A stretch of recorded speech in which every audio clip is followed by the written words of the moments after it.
रात्रंदिवस झुटतो, स्वतःच्या प्रकृतीकडे कधी लक्ष देत नाहीत साहेब. पवार साहेबांनी ठाम घेतलेलं आहे की ह्यावेळेस महाराष्ट्रात सत्ता बदलून दाखवू आणि त्यांना आपल्याला साथ देण्यासाठी तुमच्या मताची गरज आहे आणि संविधान वाचवण्याचीही गरज आहे. मला एक सांगा, तुम्हाला एका मताचाच अधिकार आहे की नाही, का दोन दोन मतं घालता, कुणी एकच घालता? आज भी हमें वही करना है, लौटेंगे हम फिर वही एक दिन उसी अंदाज में.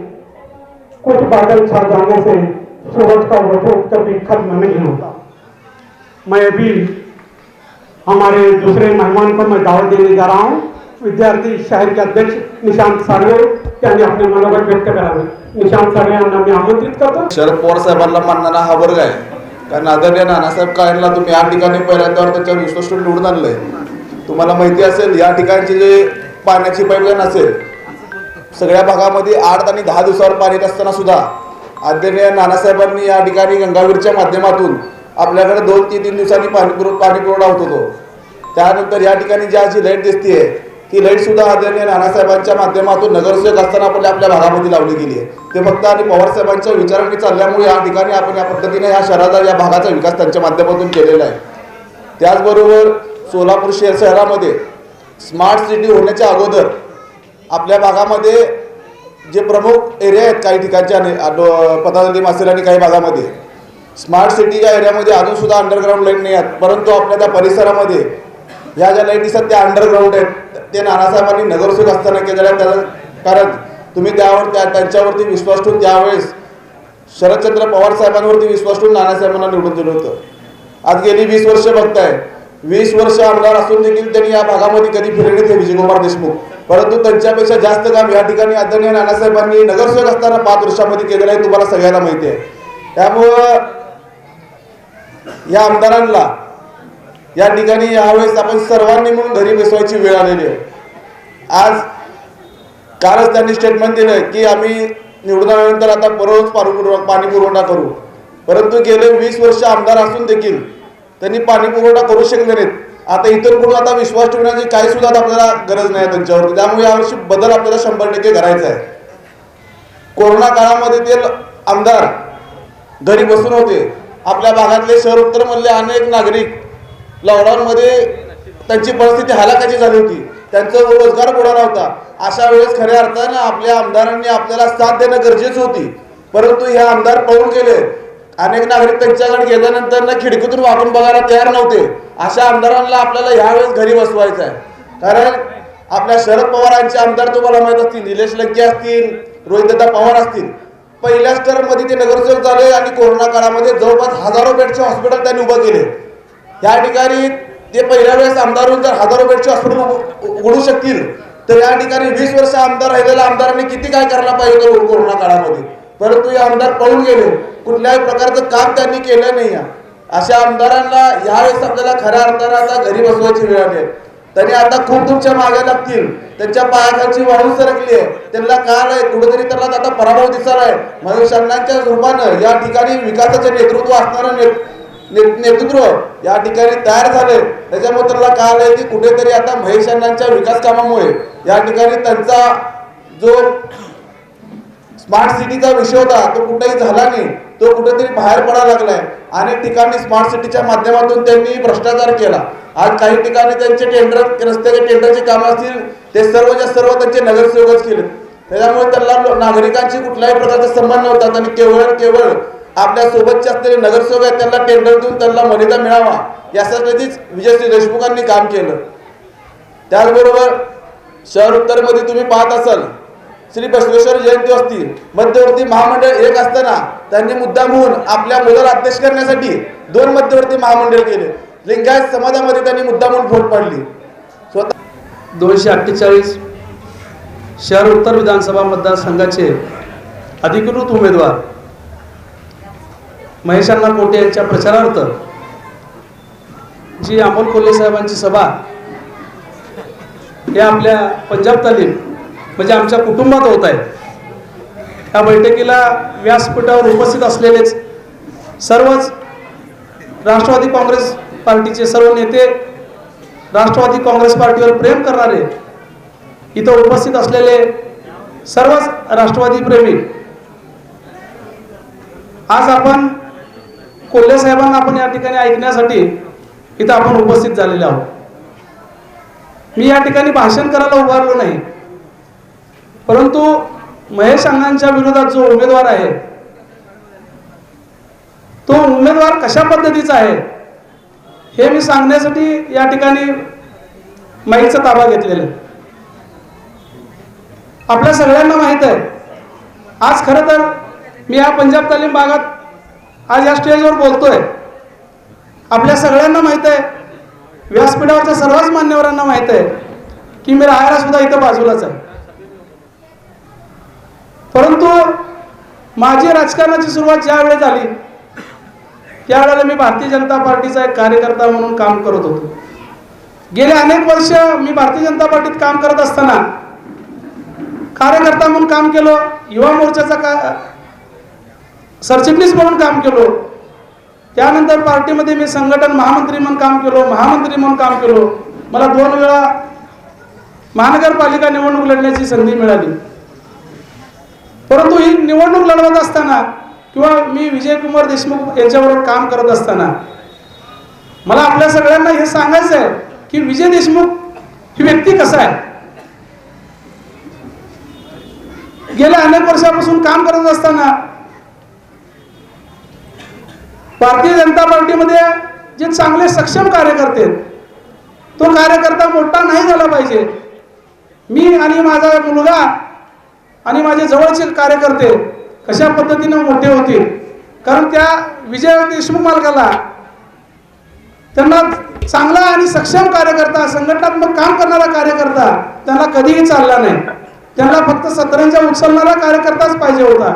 म्हणून माझ्यासारख्या कार्यकर्त्यावर त्यांनी गेल्या अनेक वर्षापासून अन्याय करण्याचा प्रयत्न केला. परंतु चला आम्ही काम करत असताना चला आज ना उद्या पार्टी आपल्याला न्याय देईल.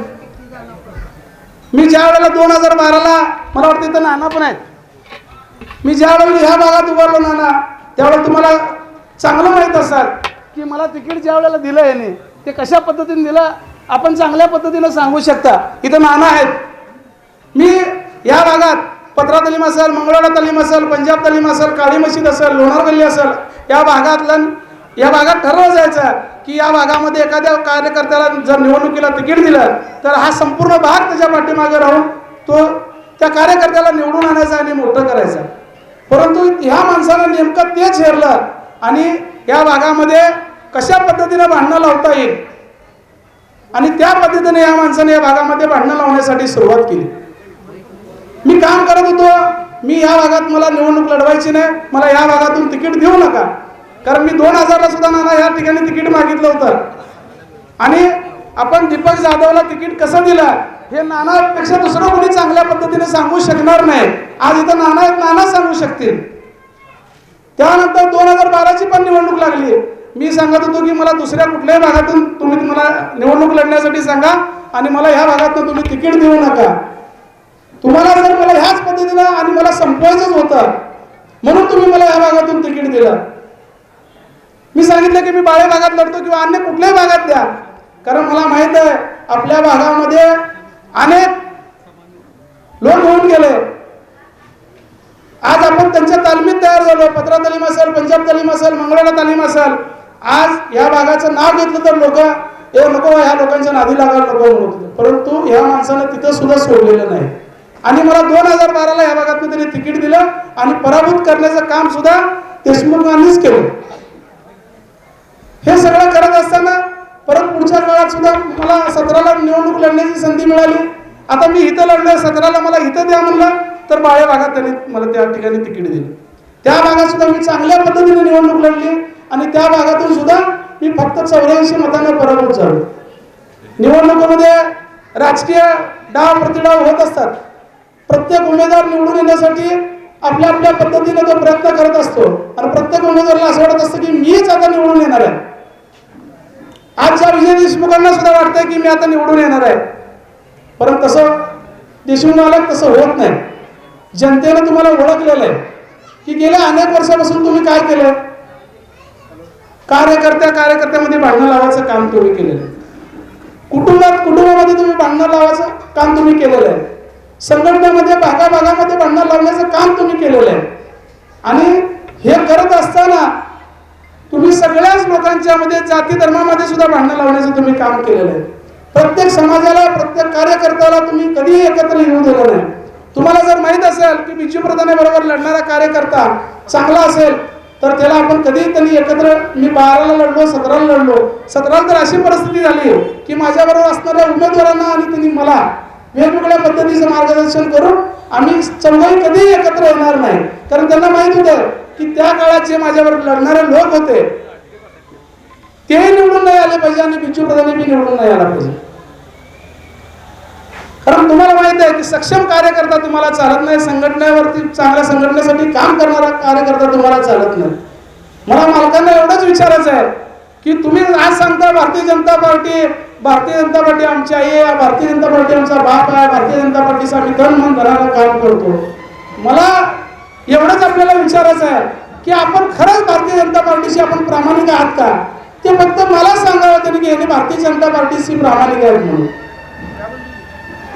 आणि विशेष म्हणजे या सगळ्या गोष्टीवर त्यांनी आज वल्ल्याळ साहेबापासून, मेंगजी साहेबापासून, त्याचनंतर निंबर्गी सर असतील, सुरेश अण्णा पाटील असतील, आमचे जगदीश अण्णा पाटील असतील, मी स्वतः असेल, अशा अनेक कार्यकर्त्यांवर तुम्ही अन्याय करून त्यांना संपवण्याचा तुम्ही प्रयत्न केलेला आहे. पण मला माहित आहे मला माणसाने किती जरी वाईट चितला तर वर्षाचा मार कधीही लागल्याशिवाय राहणार नाही, एवढं लक्षात ठेवा. आणि येणाऱ्या काळात सुद्धा तुम्हाला हे पाप फेडल्याशिवाय राहणार नाही. आणि आज तुम्ही अनेक लोकांचे कुटुंब उद्ध्वस्त केलेले आहेत, त्या कुटुंबाचं असेल, इथं असलेल्या प्रत्येक लोकांचं असेल, ही तळतळ तुम्हाला लागल्याशिवाय राहणार नाही. अमोल कोल्हे साहेब यांचं आगमन या ठिकाणी झालेलं आहे. आपल्या सगळ्यांची मागणी होती की अमोल कोल्हे साहेबांना एकदा आणा आणि विशेषतः या भागामध्ये सर्व हिंदू आणि मुस्लिम समाज एकत्र राहतात आणि या दोन्ही समाजांनी एकत्रित येऊन आजच्या या सभेचं नियोजन केलं. मी मनापासून आपल्या सगळ्यांचा आभारी आहे की तुम्ही एवढ्या सगळे यंग मुलं मोठ्या प्रमाणामध्ये आजच्या या कार्यक्रमाला उपस्थित आहात आणि माझ्या पाठीमागे खंबीरपणे उभा राहण्याची जी साथ देण्याची जे आपण सुरू केलं आहे त्याला कुठल्याही शब्दामध्ये तोड नाही आहे. आपण एवढी गर्दी आज या ठिकाणी केली आहे की मी स्वतः भारावून गेलोय.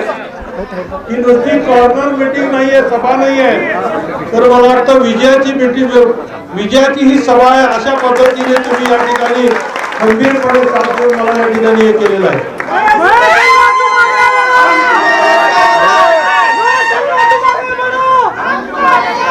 अमोल कोल्हे साहेब यांचा आपल्या सगळ्यांना परिचय आहे.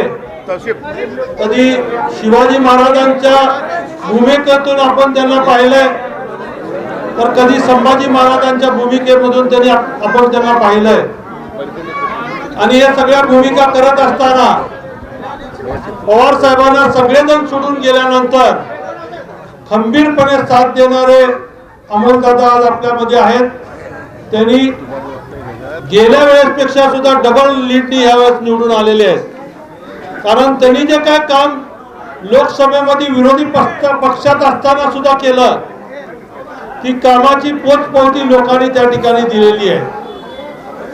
आणि दुसऱ्या बाजूला आपले सध्याचे विद्यमान आमदार 20 वर्ष त्यांना काम करायची संधी मिळाली. 5 वर्ष कंटिन्युअस मंत्री होते, 5 वर्ष या जिल्ह्याचे पालकमंत्री होते. पण त्यांना मी 4 कामं फक्त सांगा म्हणलं तर 4 कामं सांगू शकले नाहीत लोकहिताचे केलेले. आणि म्हणून मी त्यांना सांगितलं तुम्ही जर 4 कामं सांगितली तर मी माझी उमेदवारी सुद्धा भरणार नाही. मी पवार साहेबांना सांगेन की साहेब आमच्या सोलापूरचं डेव्हलपमेंट होतंय तर मी थोडंसं मला माफ करा. पण मी आव्हान करून 1 महिना झाला, 1 महिन्यात कुठलंही काम सांगता त्यांना आलं नाही. दुसऱ्यांनी केलेली कामं सांगण्याचा प्रयत्न त्यांचे कार्यकर्ते बगलबच्चे करतायत. हे आपल्या सोलापूरचं दुर्दैव आहे. आज एवढा मोठा युवक वर्ग या ठिकाणी उभा आहे, या सभेला आलेला आहे. यांची एकच मागणी आहे की आता बदल ही काळाची गरज आहे. आम्ही शिकतो आपल्या सोलापूरमध्ये, पण आमच्यासाठी आमच्या मानाने काम देण्याचं काम आजपर्यंतच्या या आमदाराने केलं नाही. आणि म्हणून बदल ही काळाची गरज आहे हे ओळखून आपण सगळेजण खंबीरपणे मला साथ देत असताना मला पाहायला मिळतंय. मला अमोलदादा विचारत होते की कशी काय परिस्थिती. मी म्हणलं तिथं गेल्यावर बघा, तुम्हाला ऑटोमॅटिक त्याचं हे समजेल किती उत्साह युवकांमध्ये आहे. हा उत्साह आहे तुमच्यामध्ये. पण मी मनापासून आभार मानेन अमोलदादांचा की त्यांच्या हेलिकॉप्टर बिघडला असताना सुद्धा मला धाकधूक वाटत होती, दादा येतात का नाही. पण त्यांनी मला वाटतं विट्याहून बाय रोड ते नान्नजला आले आणि नान्नजची सभा करून आत्ताच आपल्या दमानी नगर भागामध्ये पावन गणपतीच्या तिथं ते सभा करून आज आपल्यामध्ये आलेले आहेत. मी आपला जास्त वेळ घेऊ इच्छित नाही. मी फक्त आपल्याला अभिवचन देतो की कुठल्याही समाजामध्ये आपसात भांडणं होणार नाही. आम्ही सगळे गुन्ह्या गोविंदाने हिंदू मुस्लिम एकत्र या शहरामध्ये स्वाभिमानाने राहू, एवढं अभिवचन मी या निमित्ताने देऊ इच्छितो. आम्ही जाती जातीमध्ये भांडण लावणार नाही. 25 वर्ष तुम्ही मला नगरसेवक म्हणून पाहिलंय. बीडी घरकुल सारख्या भागामध्ये आतापर्यंत अनेक लोकांनी दंगल पेटवण्याचा प्रयत्न केला, पण ते शांतपणे मिटवण्याचं काम मी त्या ठिकाणी केलं आणि दोन्ही समाजाला न्याय देण्याचं काम केलेलं आहे. भविष्यात सुद्धा मी आपल्या सगळ्यांना हेच अभिवचन देतो की कुठलंही प्रसंग असला तर दोन्ही समाजाचे 4-4 माणसं बसून त्याच्यातून तोडगा काढून आम्ही तुम्हाला सगळ्यांना साथ देऊ, एवढं अभिवचन या ठिकाणी आवर्जून देतो. कारण आमच्यात माणुसकी आहे आणि म्हणून आमचं चिन्ह सुद्धा तुम्हाला माहिती आहे की तुतारी वाजवणारा माणूस आमच्याकडे आहे. आम्ही नुसतं फसून मतं घेतलेली नाही आहेत. आमचा जो माणूस आहे आदरणीय शरद पवार साहेब यांनी महाराष्ट्रामध्ये जर IT कुणी आणली असेल तर ते पवार साहेबांनी आणली आहे. आणि आज मला वाटतं आपल्याला ती गरज आहे. आणि पवार साहेबांनी अभिवचन दिलेलं आहे. आपलं हे सरकारने धोरण बदललं नाही म्हणून IT क्षेत्रातले कंपन्या आज सोलापूर तर सोडून द्या, महाराष्ट्र सोडून बाहेर चाललेले आपण अनेक वेळा ऐकलेलं आहे, पेपरमध्ये सुद्धा आलेलं आहे. पण पवार साहेबांनी सांगितलं की आपलं सरकार आल्याबरोबर या ज्या काही चाचाकाठी आहेत त्या दूर करू आणि मोठ्या कंपन्या आपल्या महाराष्ट्रामध्ये नाही तर सोलापूरमधले अनेक जिल्हे असे जे वंचित आहेत त्यांना न्याय देण्याचं काम आपण करू. आणि मला खात्री आहे की पवार साहेबांनी एकदा दिलेला शब्द ते 100% पूर्ण केल्याशिवाय सोडत नाहीत, हे आपण बघितलेलं आहे. आपण पाहिलं 2-2.5 वर्षापूर्वी मला त्यांनी सांगितलं होतं की उत्तरचा उमेदवार महेश कोटे असतील. नंतर मला कधीही तिकीट मागण्यासाठी शिष्टमंडळ वगैरे घेऊन जाण्याची पाळी आली नाही. पवार साहेबांनी सांगितलं निर्धास्त राहा, तुझं तिकीट फिक्स आहे.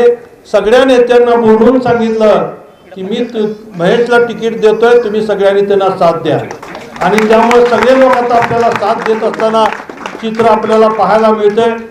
मी आपला अधिक वेळ घेणार नाही. आपण अमोल कोल्हे साहेबांना ऐकण्यासाठी इथं आलेला आहात, त्यामुळे आपल्या दोघांच्या मधला मी वेळ घेणार नाही. मी फक्त एवढंच विनंती करतो की तुम्ही जे जोश आज आहे तो 20 तारखेपर्यंत तो जोश तसाच टिकवून ठेवा. 20 तारखेपर्यंत एक मत हुडकून काढा. एक मत आपल्याला कसं मिळेल ह्याची नियोजन करा. आणि तुमच्या आशीर्वादाने मी 100% विधानसभेमध्ये जाईन. तुम्ही फक्त माझ्यासाठी हे 10-15 दिवस काम करा. पुढचे 5 वर्ष मी पूर्ण सगळी कामं सोडून तुमच्यासाठी वाहून घेईन, एवढं अभिवचन देतो. सगळ्याला मनापासून शुभेच्छा देऊन रजा घेतो. जय हिंद, जय महाराष्ट्र. महेश अण्णा कोठे यांच्या प्रचाराच्या निमित्ताने खरे तर महेश अण्णा तुम्ही जर याला कॉर्नर सभा म्हणताय तर मग असली सभेचा नजारा काय असेल आणि ज्या उमेदवाराची कॉर्नर सभा ही उमेदवारांच्या मोठमोठ्या सभा निवडी होत असेल त्या महेश अण्णांचा विजय हा नक्की आहे. आणि फक्त 20 तारखेला याच्यावर आपल्याला शिक्कामोर्तब करायचंय. कारण ही निवडणूक फक्त महेश अण्णांची निवडणूक नाही, ही निवडणूक फक्त विधानसभेची निवडणूक नाही, ही निवडणूक देश या पुढच्या काळात कुठल्या दिशेने जाणार हे ठरवणारी निवडणूक. आणि आधी तुमच्या सगळ्यांचं मनापासून आभार व्यक्त केले पाहिजे की लोकसभा निवडणुकीला तुम्ही जो काही निकाल घेतला आणि हा निकाल घेऊन महाराष्ट्राच्या जनतेने अबकी बार 400 पार म्हणत ज्यांना संविधान बदलण्याची घाई झाली होती त्यांना शेवटी 2 कोपऱ्यांवर आणून 240च्या आत रोखण्याचं काम कोणी केलं असेल तर ते या महाराष्ट्राच्या स्वाभिमानी जनतेने केलं. आणि तब्बल 31 खासदार हे इंडिया आघाडीचे निवडून दिले. आणि हे निवडून दिल्यानंतर आता तुम्हाला विधानसभेचं बिगुल वाजल्यानंतर विशेषतः सोलापूर उत्तर मध्ये फरक जाणवला असेल, जाणवलं का नाही? लोकसभेच्या वेळी काय काय भाषणं होत होती, लोकसभेच्या वेळी कोण कोण भाषणाला येत होते. आणि हे येत असताना आता पंजाब तालीम परिसरात सुद्धा मत मागायला भारतीय जनता पक्षवाले येतात. याच कारण पराभव समोर दिसायला लागलाय. त्यांना सुद्धा कळून चुकलंय की महाराष्ट्रातलंच वारं फिरलं. आता मुंबईमध्ये मोठमोठे होर्डिंग लागले उत्तर प्रदेशच्या मुख्यमंत्र्यांचे. होर्डिंगवर मोठमोठ्या अक्षरात लिहिलंय बटेंगे तो कटेंगे. आणि लिहिलंय कुणी? भारतीय जनता पक्षाचं होर्डिंग आणि त्यावर फोटो आहे तो उत्तर प्रदेशच्या माननीय मुख्यमंत्र्यांचा. आणि मग त्यांना विचारायला पाहिजे कि जरा ये भी तो बता दो बटेंगे तो कटेंगे कहने वालों क्यों काटा मराठी युवाओं का रोजगार और बांट दिया अपने गुजरात को. जरा ये भी तो बता दो बटेंगे तो कटेंगे कहने वालों क्यों काट दिया महाराष्ट्र का स्वाभिमान और बांट दिया अपने गुजरात को. आणि ही जेव्हा वेळ येते तेव्हा निवडणुकीच्या तोंडावर या पद्धतीनं आपल्या मनात एक भेद निर्माण करण्याचा प्रयत्न केला जाईल, माणसाला माणसापासून तोडण्याचा प्रयत्न केला जाईल. त्यावेळी एक किस्सा कायम लक्षात ठेवा. एक हिंदू मित्र असतो, एक मुसलमान मित्र असतो. दोघं रस्त्याने चाललेले असतात. रस्त्याच्या एका बाजूला मंदिर असतं, दुसऱ्या बाजूला मस्जिद असते. हिंदू मित्र कुठं जाईल? आपला मुस्लिम बांधव कुठं जाईल? दोघांचं काय चुकलं? नाही चुकलं. दुसऱ्या दिवशी दुपारी परत दोघं निघाले. सकाळी नाश्ता झाला नव्हता, दुपारचे 3 वाजून गेले होते, पोटात कावळे कोकळत होते. एका बाजूला मंदिर होतं, एका बाजूला मस्जिद होती, समोर जेवणाचं हॉटेल होतं. दोघं आधी कुठं जाते? माझ्या भावानं तुमच्या उत्तरामध्ये हे कळतं की पोटाच्या आगीला जात कळत नाही, धर्म कळत नाही, त्याला फक्त काम लागतं. त्या आग विझवण्यासाठी जी भाकरी लागते आणि ही तुमच्या वाटेची भाकरी गेल्या 2-2.5 वर्ष जर गुजरातला नेण्याचं काम कोणी केलं असेल, इतर राज्यात नेण्याचं काम कोणी केलं असेल तर ते भारतीय जनता पक्षाने केले. वेदांता फॉक्सकॉन घ्या, टाटा एअरबस घ्या, बल्क ट्रक पार्क घ्या, 5.5 लाख कोटींचा ही गुंतवणूक ज्याच्यामुळे 6 ते 7 लाख तरुणांना रोजगार मिळाला असता, नोकरी मिळाली असती. हा रोजगार तुमच्या डोळ्यात देखत हिरावून नेण्याचं पाप जर कोणी केलं असेल तर ते भारतीय जनता पक्षाने केलं. माणसाला माणसापासून तोडण्याचं पाप जर कोणी केलं असेल तर ते भारतीय जनता पक्षाने केलंय. आणि असं असताना तुमच्या माझ्या पाठीमाग महागाईचा भस्मासूर लावण्याचं काम कोणी केलं असेल तर ते भारतीय जनता पक्षाने केलंय. इथं नोकरी करणारे किती सर? माझे पत्रकार बांधव तर असतील. नौकरी करने वाले कौन है? नौकरी करने वाले कितने हैं? अब बताओ 10 साल में जो तनख्वाह मिलती है वो डबल हो गई? हाँ नहीं, लेकिन पेट्रोल तो डबल हो गया, डीजल तो डबल हो गया, माँ बाप के लिए जो दवाई खरीदते हैं वो दवाई की कीमतें तो डबल हो गई. ये सब डबल हो गया. लेकिन हमारी तनख्वाह डबल नहीं हुई। ये देन है भारतीय जनता पार्टी की। जिस भारतीय जनता पार्टी ने कहा था न खाऊंगा न खाने दूंगा, सोचिए 27 जून को प्रधानमंत्री जी ने भोपाल से भाषण दिया था, 70,000 करोड़ का घोटाला, और प्रधानमंत्री जी जो प्रधानमंत्री कहते हैं न खाऊंगा न खाने दूंगा, वही प्रधानमंत्री के अभी महाराष्ट्र का जो मंत्रिमंडळ आहे त्याच्यामध्ये एक एक नगिने बघा कुठले कुठले घोटाळे, म्हणजे मंत्रिमंडळात यायचं सर्टिफिकेट आधी घोटाळ्याचे। आणि सोलापूर उत्तर विषयी बोलायचं झालं तर सोलापूर उत्तर मध्ये नेमकं 20 वर्षात विकासाचं काम झालंय काय याचं उत्तरच सोलापूर उत्तर मध्ये सापडाना झालंय। हाच तर मोठा प्रॉब्लेम। आणि म्हणून आता 20 वर्षाची भाकरी फिरवायची वेळ आलेली। हा सोलापूर जिल्हा आदरणीय शरदचंद्रजी पवार साहेबांवर नितांत प्रेम करणारा जिल्हा आहे। म्हणजे मरहूम युनुसभाई शेख यांना विधान परिषदेवर संधी देण्याचं काम आदरणीय पवार साहेबांनी करत असताना आवर्जून त्यांच्या कुटुंबाच्या दुःखात सहभागी होण्यासाठी पवार साहेब सोलापुरात आले। म्हणजे कायम असं आम्ही म्हणतो गमतीनं की पवार साहेबांच्या काळजात सोलापूरला स्पेशल स्थान आहे आणि सोलापूरकरांच्या काळजात आदरणीय शरदचंद्रजी पवार साहेबांना स्थान आहे। त्यामुळे आठवा 2019 ची परिस्थिती, 2019 ला एक एक मातब्बर नेते आदरणीय पवार साहेबांना सोडून जात होते। आम्ही प्रत्येक वेळी रोज वाचत होतो, बातम्या बघत होतो, आज हे नेते सोडून गेले, आज ते नेते सोडून गेले, ही परिस्थिती निर्माण झाली होती। आणि त्यावेळी पहिल्यांदा महाराष्ट्राने एक चित्र पाहिलं, पवार साहेब अनेक वर्षांनंतर ओपन जीप मध्ये उभे होते, समोर तरुणाई बेफाम नाचत होती, तरुणाई सांगत होती साहेब महाराष्ट्र सोबतील आहे। आणि हे चित्र सोलापुरातलं होतं आणि सोलापुरातलं हे चित्र, सोलापुरातून हे चित्र संपूर्ण महाराष्ट्रात गेलं आणि 2019 ला चमत्कार घडला। तीच गोष्ट घडली 2024 ला। विचार करा, आठवून बघा, आपल्या वडिलांना आठवून बघा, ज्या बापानं घर उभं करत असताना हाडाची काढ केलेली असतात, मेहनत केलेली असती, आपल्या शर्टाच्या आतमध्ये भोकं पडलेलं बनियन लपवलेलं असतं, पण पोराच्या डोक्यावर छत दिलेलं असतं, त्या भिंती उभ्या करताना बाप राबलेला असतो, छत उभं करताना बाप राबलेला असतो, तुमच्या डोक्यावर बापाने सावली धरलेली असते आणि आयुष्याच्या संध्याकाळी बाप अंगणात बसलेला असताना जर मागून बुलडोझरनी कुणी अख्खं घरच काढून गेलं तर बापाला काय वाटेल? एकदा विचार करा। हे सगळं चित्र डोळ्यासमोर आणा, एकदा विचार करा भावांनो, अख्खं घर ज्या बापाने उभं केलं त्या बापाच्या डोळ्यात देखत जर घर काढून नेलं तर त्या बापाला काय वाटलं? कुठलाही बाप खचून जाईल, कुठलाही बाप थकून जाईल, कुठलाही बाप परत संपलं सगळं। पण याच पद्धतीनं 2 जुलै 2023 ला तळहाताच्या फोडाप्रमाणे जो पक्ष जपला होता, जे नेते उभे केले गेले होते, बुलडोझरने घर काढून न्यावं त्या पद्धतीने अख्खाच्या अख्खा पक्ष, अख्खाच्या अख्खं चिन्ह काढून नेलं गेलं।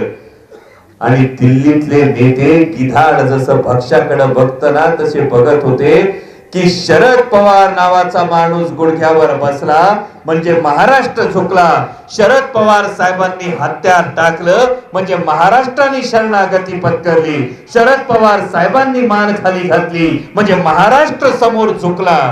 आणि असं असताना तो 84 वर्षाचा योद्धा उभा राहिला आणि तो म्हटला मी झुकणार नाही, मी वाकणार नाही, मी लढणार लढणार आणि लढून जिंकणार। आणि त्या योद्ध्याचं नाव आदरणीय शरदचंद्रजी पवार। त्यामुळे ही निवडणूक आदरणीय पवार साहेबांची, ही निवडणूक फक्त महेश अण्णांची नाही, ही निवडणूक आदरणीय पवार साहेबांची आहे। आणि काय तुम्ही ज्या भूमिकेसाठी म्हणता त्या मालिकेतलं एक वाक्य होतं, सगळं विसरलं तरी बापाला विसरायचं नसतं, त्याच्या सोबतलेल्या चेहऱ्यात झोप होणं पाहायचं असतं। आणि त्याच्याच पुढे जाऊन म्हणतो सगळ्या लढाया लढायची खुमखुमी असली तरी कधी बापाला हरू द्यायचं नसतं। आणि ही निवडणूक आपल्या बापासाठी लढायची आहे, ही निवडणूक आपल्या बापाला जिंकवण्यासाठी लढायची आहे। आणि ही निवडणूक लढत असताना महाराष्ट्र हा 50 खोक्यात विकला जात नाही. महाराष्ट्र हा ईडी सीबीआय इन्कम टॅक्सच्या दबावापुढे झुकत नाही हे दाखवून देणारी निवडणूक आहे. ही निवडणूक महाराष्ट्र धर्माची निवडणूक आहे. 18 पगड जाती, 16 अलुतेदार, 12 बलुतेदारांची ही निवडणूक आहे. कारण मी कुठल्या जातीत, कुठल्या धर्मात, कुठल्या पंथात, कुठल्या प्रांतात जन्माला आलो यापेक्षा महत्वाचं मी माझ्या कर्तृत्वानं माझं व्यक्तिमत्व अशा उंचीवर नेऊन ठेवीन की माझा माझ्या धर्माला, माझा माझ्या जातीला, माझा माझ्या प्रांताला आणि पर्यायाने माझा माझ्या राष्ट्राला अभिमान वाटेल. ही शिकवण छत्रपती शिवाजी महाराजांची शिकवण आहे आणि ती शिकवण आपल्याला जागवायची. कारण विचार करा, छत्रपती शिवाजी महाराजांनी जर शरणागती पत्करली असती दिल्लीपती समोर तर आज इतिहास वेगळा असता. पण छत्रपती शिवाजी महाराजांनी खिल्लत स्वीकारली नाही. छत्रपती शिवाजी महाराजांनी या मातीसाठी, या मातीच्या स्वाभिमानासाठी लढणं पत्करलं आणि आज त्याच विचारावर पाऊल ठेवून आदरणीय पवार साहेबांनी दिल्लीच्या नेत्यांसमोर शरणागती पत्करली नाही. आदरणीय पवार साहेबांनी लढणं स्वीकारलंय, लढणं पत्करलंय ते तुमच्या भविष्यासाठी, तुमच्या भवितव्यासाठी. त्यामुळे येणारी पिढी जेव्हा विचारेल की 2024 ला एक परिस्थिती निर्माण झाली होती की महाराष्ट्र शरण जातो की महाराष्ट्र लढतो, तुम्ही सांगाल पुढच्या पिढ्यांना की 2024 ला दाखवून दिला आम्ही की होय महाराष्ट्र लढतो आणि तो लढणारा मी होतो हे तुम्हाला सांगायचं. आणि त्यासाठी तुतारी वाजवणारा माणूस हे चिन्ह घरोघरी पोचवायचं. आज सोलापुरात 5 दिवसांनी पाणी येते, बरोबर आहे ना? घरकुलची जर आपण परिस्थिती बघितली तर ज्या घरकुलचं जे रोपडं पालटलं ते पालटणारी व्यक्ती महेश अण्णा आहे. आणि आता या व्यक्तीला जर सोलापूर उत्तरचं रोपडं पालटण्याची संधी द्यायची असेल तर पुढचे 8 दिवस तुमच्यातल्या प्रत्येकाला महेश अण्णा व्हावं लागल. तुमच्यातल्या प्रत्येकाला तुतारी वाजवणारा माणूस घरोघरी पोहोचवावा लागल. कारण ही तुतारी स्वाभिमानाची आहे, ही तुतारी महाराष्ट्र धर्माची आहे आणि उमेदवार फक्त महेश अण्णा बोठे नाहीत. सोलापूर उत्तरचे उमेदवार फक्त महेश अण्णा कोठे नाहीत तर ज्या पवार साहेबांनी सोलापूरवर निरतिशय प्रेम केलं त्या आदरणीय शरदचंद्रजी पवार साहेब, त्यांचा विचार हे महेश अण्णांच्या रूपाने उमेदवार आहेत. एवढी गोष्ट लक्षात ठेवा. आणि तुतारी वाजवणारा माणूस या चिन्हासमोरचं बटन दाबून महेश अण्णांना प्रचंड मताधिक्याने विजय करा एवढीच विनंती करतो. जाता जाता एकच मंत्र देतो, रामकृष्ण हरी, जय श्रीराम. अरे इधर इधर आने जल्दी चल मैंने भाषा कर अन्ना अन्ना एक मिनट अन्ना थोड़ा घेऊन तौसिफ बात